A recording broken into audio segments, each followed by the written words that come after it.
DCP Aditya Mishra द्वारा बताया गया कि गांधीनगर थाना क्षेत्र में रात को गश्त के दौरान चौराहे पर 3 युवक संदिग्ध अवस्था में घूमते हुए पाए गए, जिनसे पूछताछ की गई तो वह पुलिस को कुछ भी बताने के बजाय वहां से भाग खड़े हुए। भागते समय उनकी जेब से एक मोबाइल फोन नीचे गिर गया था। रोड पर पड़े हुए मोबाइल फोन को पुलिस ने उठाकर छानबीन की तो पता चला कि पुलिस को देख भागे तीनों ही बदमाश एक टापरी में सो रहे हैं। वहां पर पुलिस ने दबिश दी तो पता चला कि वहां पर उसके अन्य साथी भी मौजूद है, जिनके साथ वे शहर के विभिन्न क्षेत्रों में दुकान से लेकर अन्य स्थानों पर चोरी की घटनाओं को अंजाम देते थे, जिनका टारगेट सीधे तौर पर मोबाइल और इलेक्ट्रॉनिक उपकरण होते थे, क्योंकि यह कम दामों में बेचकर अपने तमाम शौक पूरे करने के साथ ही इसका कुछ हिस्सा अपने घर भी पहुंचा दिया करते थे। पकड़ाए चोरों ने पूछताछ में अपना नाम आकाश, विष्णु कटारे, विष्णु डाबर, बंटी उर्फ मोहन रावत, 4 बदमाश गांधीनगर क्षेत्र के रहने वाले हैं, तो वहीं इमरान और बबलू मूल रूप से देवास के रहने वाले हैं, जो कि गैंग के साथ मिलकर चोरी की वारदात को अंजाम दे रहे थे। फिलहाल पुलिस पकड़ाए 6 बदमाशों से शहर के विभिन्न क्षेत्रों में जो अन्य चोरी की वारदात हुई है उनके बारे में भी पूछताछ कर रही है, तो इसी के साथ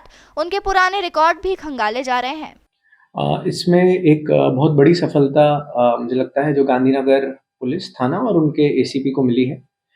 इसमें पिछले 1 डेढ़ महीने से ऐसी शिकायतें प्राप्त हो रही थी कि एक कोई गैंग है जो कि मोबाइल शॉप्स या इलेक्ट्रॉनिक गैजेट्स की जो शॉप है उसमें लगातार भेदन करके वहाँ से चुराती है और ऐसे गैजेट्स को चुरा के उनको फिर डिस्पोज ऑफ करती है।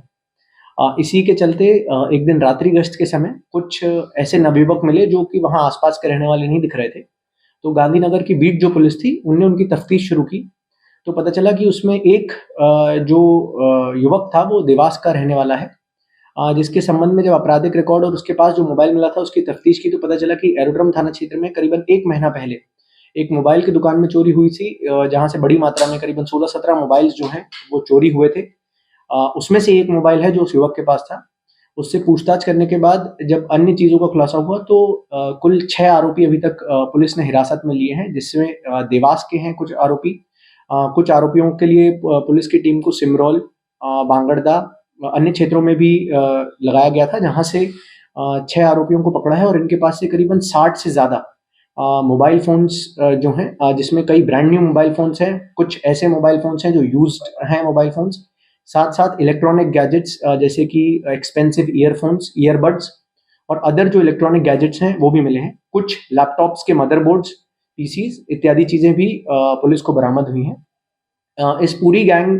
के बारे में जब पिछले 3-4 दिनों से लगातार पुलिस इसकी तफ्तीश कर रही थी कि ये कहाँ रहते हैं, कहाँ उठते हैं और कहाँ-कहाँ इनके मोबाइल फ़ोन्स चले हैं, तो उसमें पता चला कि इन लोगों ने एक बहुत अच्छा मोडस ऑपरेंडी अपनाया था, जिसमें कि इन्होंने गांधीनगर क्षेत्र में एक टपरी में अपना एक अस्थायी रूप से घर बना रखा था, जहाँ पर ये दिन भर सोते थे और रात में उठ के इस प्रकार की घटनाओं को अंजाम देते थे। और उसके बाद किसी को भी बताने के लिए अपना एक जो पुराना मकान है मल्टी में, उस मल्टी में अपना मकान बताते थे, परंतु जब पुलिस द्वारा तफ्तीश की गई तो ये लोग कोई मल्टी के निवासी नहीं थे। ये सिर्फ उस चौकीदार की मदद से वहाँ दुकान में रह रहे थे। इसमें जो चौकीदार है जिसकी टपरी थी उसके वो भी संदेह के घेरे में है, क्योंकि उसने कई लोगों को इनके बारे में बताया था कि मेरे रिश्तेदार हैं दूर से और मजदूरी और काम करने के लिए आए हुए हैं। परंतु लगातार जिस तरह का सामान इनके पास से मिला है और पिछले कुछ दिनों में जब से ये घटनाएं हो रही हैं मोबाइल शॉप्स की और इलेक्ट्रॉनिक गैजेट्स की दुकान पे चोरी होने की, तो मुझे लगता है कि इसमें अन्य खुलासे भी होंगे। इसमें एक महत्वपूर्ण चीज़ जो सामने आई है कि इसमें कुछ आरोपियों का एटीएम लूट का भी पूर्व आपराधिक रिकॉर्ड रहा है और काफ़ी समय तक जेल में थे। अभी कुछ समय पहले ही ये जेल से छूट कर आए हैं। उस संबंध में एक बार जो कई प्रयास इंदौर में एटीएम लूट के हुए हैं, उसके संबंध में भी पुलिस अभी तफ्तीश कर रही है।